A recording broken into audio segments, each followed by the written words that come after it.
위원장께서 정말 훌륭한 인재들을 발굴하셨구나 하는 생각이 들었습니다. 들었다 놨다도 아주 좋았습니다. 제가 가지고 있는 꿈 중에 하나가 이런 게 있습니다. 사실은 매우 어려운 일인데, 우리 실제로는 이제 있는 장면이죠. 대통령이 집무실에 의자에 앉아 있는데, 젊은 청년 보좌관이 책상에 더 걸터 앉아가지고 이렇게 대화하는 그런 장면이 있지 않습니까?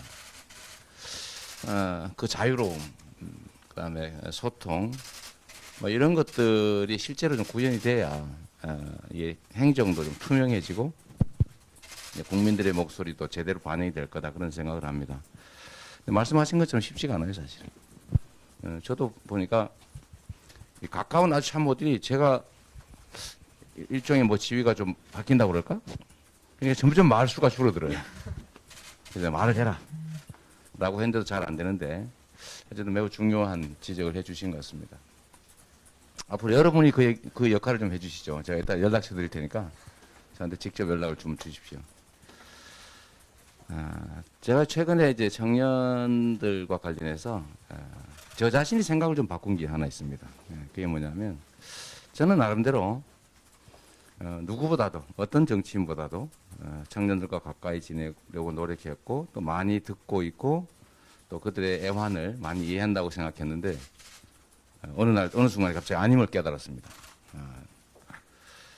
역시 이 꼰대구나 나도. 그래서 처한 상황이 달라서 이해를 나는 나름대로 최선을 다했다고 하지만 그들 입장에서는 공감을 못하는 것들이 많았던 것 같아요. 뭐 지금 아마 영원히 그럴 수도 있습니다. 이거는 뭐 여러분도 언젠가 꼰대가 될 테니까요. 이건 세대차라고 하는 거죠. 그럼에도 불구하고 이 세대 간의 간극을 줄이기 위한 노력은 끊임없이 있어야 된다는 생각이 들었습니다. 저는 청년 세대들이 이 편을 갈라서 어떤 형식의 편이든 지방과 수도권이든 그런 편도 있지 않습니까?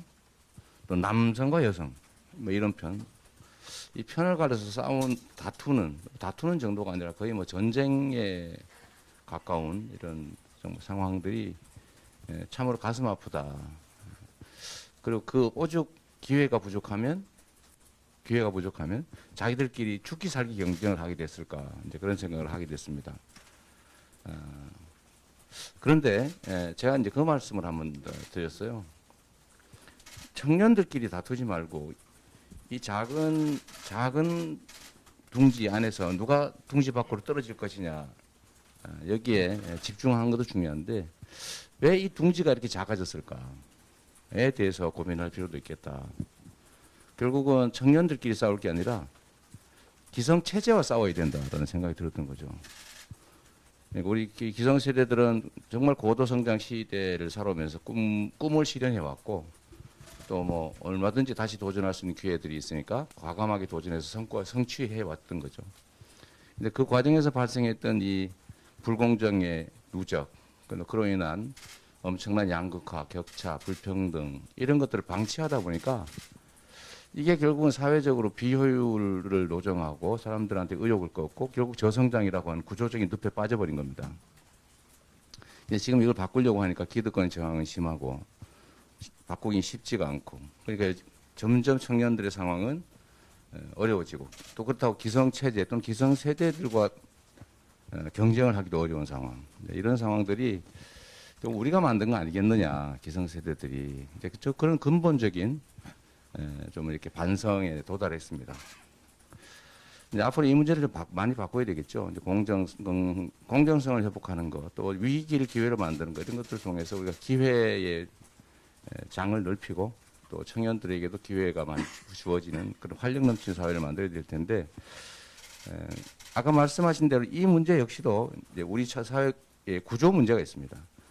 이 판단과 결정을 도대체 누가 하냐? 다 기성세대가 하고 있는 거죠. 청년들의 문제인데도 청년들의 문제도 기성세대가 결정합니다. 그래서 여러 군데서 제가 의견을 듣는데, 청년들이 정책을 낼 수 있게 해주고 청년들이 정책을 집행할 수 있게 해달라. 근데 현재는 그런 구조가 거의 없는 거죠. 저희도 그 문제는 고민을 많이 하겠고요. 여러분들도 좀 그런 고민들을 실제로 어떻게 우리가 이 정책 결정에 참여하고 정책 집행에 직접 나설 수 있느냐를 고민을 한번 해주면 좋을 것 같아요. 결국 여러분들이 해야 될 일이고요. 이제 그런 것 때문에 뭐 정부 부처를 새로 만든다든지 여러 가지 이제 아이디어들이 있긴 하지만 뭐 그것도 포함해서 같이 한번 방법을 찾아가면 좋겠습니다. 정말 인재가 경쟁적인 시대가 됐습니다. 이제는 과거처럼 기계와 장비와 자본이 정말 이 자산이던 시대는 지나버렸죠.